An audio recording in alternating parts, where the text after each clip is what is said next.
Today I thought it would be fun to make a new old melody. Or an old new melody. We're making an old school melody, but it's now and not 10 years ago.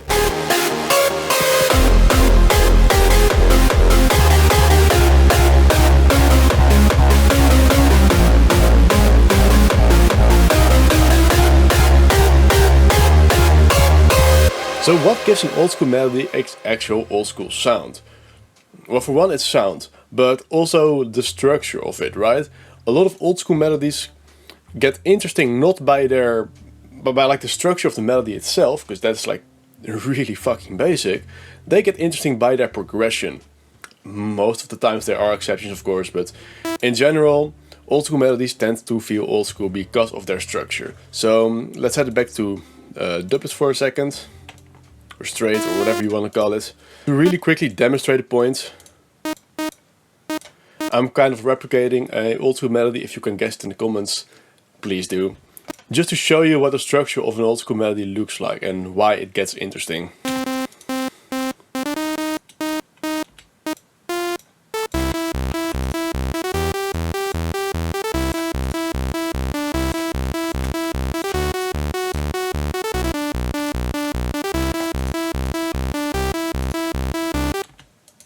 Okay, so this is only the first half of a very classic old school melody, right?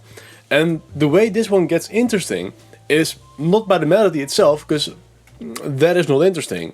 Like this is really boring and this just repeats over and over and over again. It also doesn't get interesting by the bass line because, well, it's a bass line first of all, but also like this is a very boring one. This one gets interesting by the combination of the two, right? So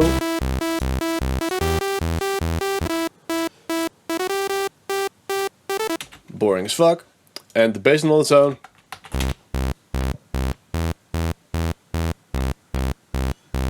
Ew, right?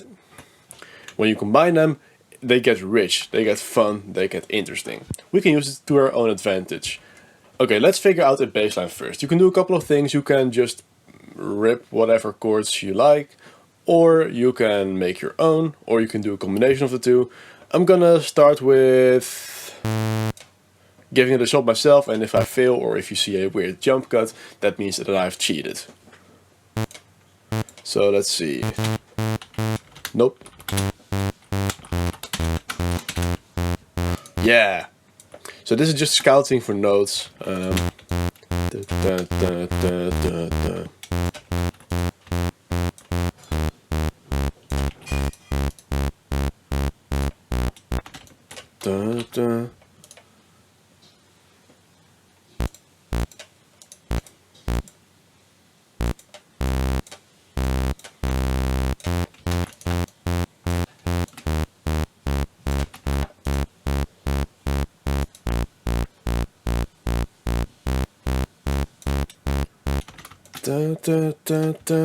Cool, this is not the most interesting bass line ever. I'm sorry, I could have stolen something, but I didn't because I'm honest. Cool, so this sounds fun, but I want to make it sound a bit more rich as well. So I'm gonna invert a couple of chords. And yeah, you can like logically think about it, but I tend to just do whatever and see whatever works. So I'm just gonna select like a couple of lower notes, right? And with Control arrow key up, I'm going to move it up by an octave. So this makes your C sharp 5 into a C sharp 6. This doesn't change anything harmonically. However, it will change the way the chords transition. This will make it a lot more smooth, and like for example, this very low chord will sound a bit more in place with everything else because it doesn't dip down to another fucking dimension. Ooh, so now it's time to make a melody. Okay, let's get rid of the bass line because this is very depressing. Let's also figure out a nice sound to work with. I'm gonna again go to the Fruity Masters Essentials, whatever, Sound of Silence, Yuppie, D2. It doesn't really matter too much what you're using. You can use Nexus, Silent Ones, Serum. I do not give a shit. However, pick something that's nice, but also like not too distorted or too detuned, right? So there are certain sounds, I won't name the maker of this pack these tunes. And there's like leads in there like this, right? So, and while this sounds like shit, it's amazing to layer with, and we might cover it later today. It's amazing to layer with, but like hearing the difference between a couple of notes to make sure that you're on the right fucking note is impossible with something like this. So grab a sound that you can actually like distinguish, right? I think piano or an init saw would technically be best, so like that, because it's really easy to hear mistakes. However, this is YouTube, we need to have some sensation and therefore some cool sounding leads. So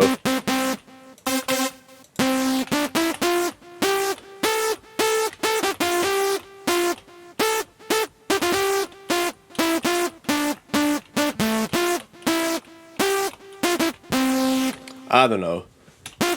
Okay, so remember what I said earlier about the old school melody structure, right? Basic structure and making it interesting by the progression. So that's what we're gonna do. It's really easy to do the basic thing, to like stick to the notes you see there right there, and for the majority, I'll admit, I probably stick to the notes. However, you don't have to, and exceptions make the melody interesting. A very basic structure in old school would be like 4 on the actual on beat, or 2 on the actual on beat, and then 2 followed on the off beat. So da, da, da, da, da, da, da, da. This sounds like at least 10 songs you know probably, right? Ba, ba, da, da, da, da, da, da, da. That's very basic. Same structure works with the 4 bits instead of the 2.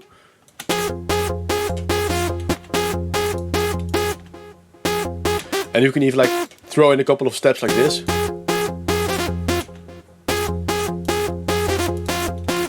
Da-da-da.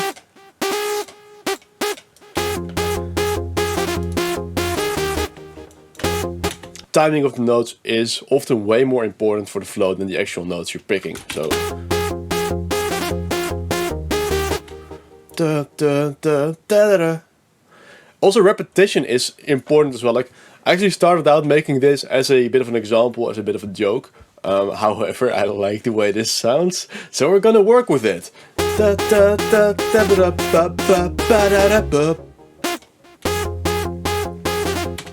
Repetition is key. This is a hardstyle we're talking about. We're not talking about anything like musically advanced. We're talking about hardstyle. So repetition and making shit boring shit. That's our job.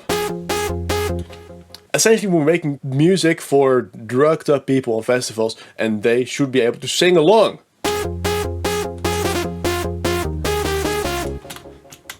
Da, da. Ew.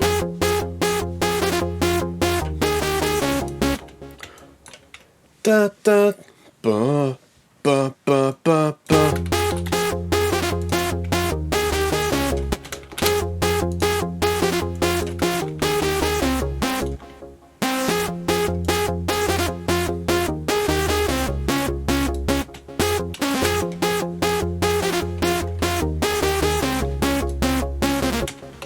Okay, I don't like this melody anymore, and this happens a lot when you're making music in general. You make something, and like at some point you lose a feeling for it. Maybe because you talked over it while you try to be entertaining for a webcam, or because whatever else, maybe the idea just didn't click for you. That's okay, that's fine. What I recommend is not throw it away, but like saving it in a separate pattern. That's why FL Studio is great for melody nerds like myself. You can just store your melodies in a really quick and easy way. You don't have to think about it. And if you want to go back because the idea somehow again sparks for you, or you want to see how you did a certain something, you can just go back like that. Okay, let's see.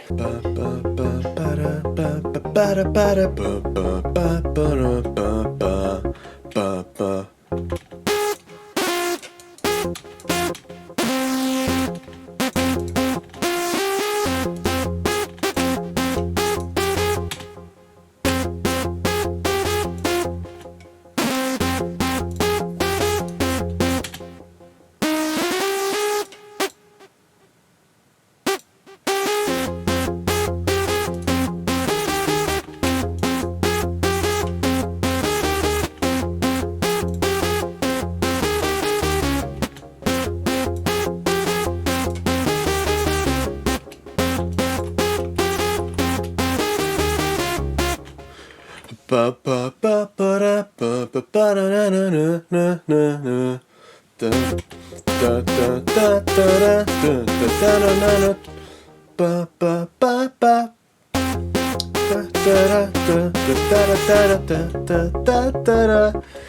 often sing and move a bit when I'm making melodies like you see me do right now, and I know I can't sing. However, the point I'm making is you have to like really invest yourself into it. Like if you're doing this like you're just filling in some spreadsheet, it's not gonna feel like music. It's gonna feel like you filled in a spreadsheet.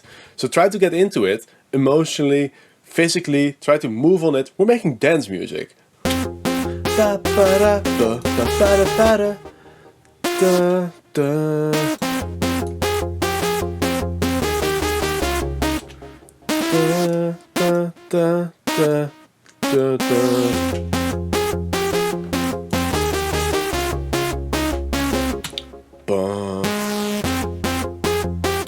Don't you just love it when you have like a note in your head and you click the right note? It's rare, but oh, it feels good.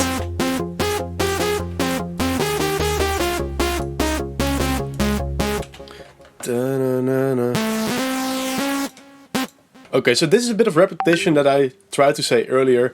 Repetition is really important, but it doesn't have to be literal repetition like fuck WhatsApp, holy shit. You can repeat this, but that's gonna sound boring and it may not fit the chords. I mean repetition in rhythm and patterns, right? So in this case, this fits right over there, and this last note, even though it's way lower, it still functions in the same purpose as this note will there.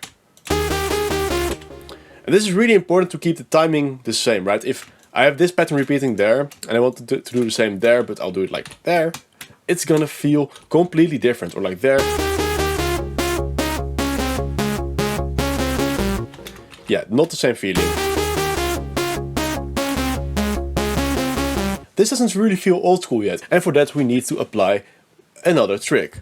So a lot of old school melodies do something what I like to call fill in the blanks. Every time a note doesn't play, you're essentially gonna add the bass note. So in between those notes you're gonna add the bass note. And this may be a bit too low, but there are octaves for a reason. And you're just gonna fill in all the blanks in between.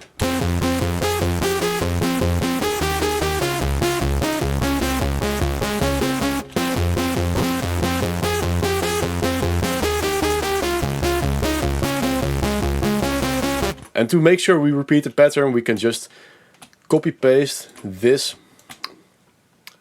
and this part, and this will kind of make sure that we repeat the actual rhythm.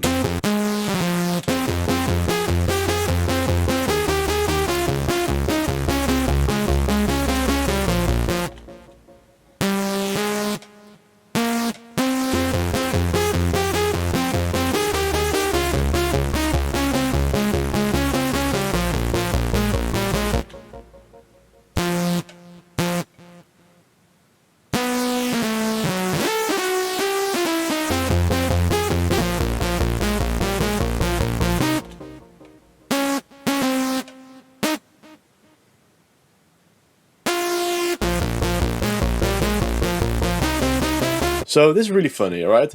It used to be a lot more common back in the day, although not everyone did that, but this middle note is 100% out of key. You could say it sounds like shit. However, something like this will just kind of like add a jazzy feeling to it.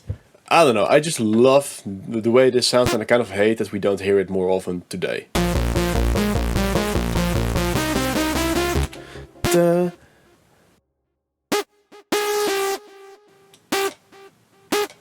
Let's spice up the second half a bit.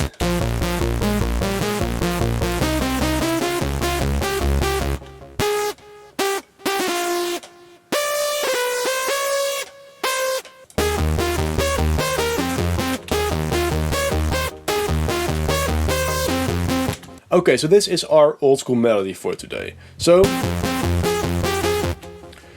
of course there is more to it, and of course this is just one example to kind of summarize an entire era, which doesn't really do it justice. However, I hope you now know how to write a melody that fits that certain feeling. If you have any tips or questions, leave them in the comments. I respond to everything. It was a pleasure to be your host once again. Until we meet again.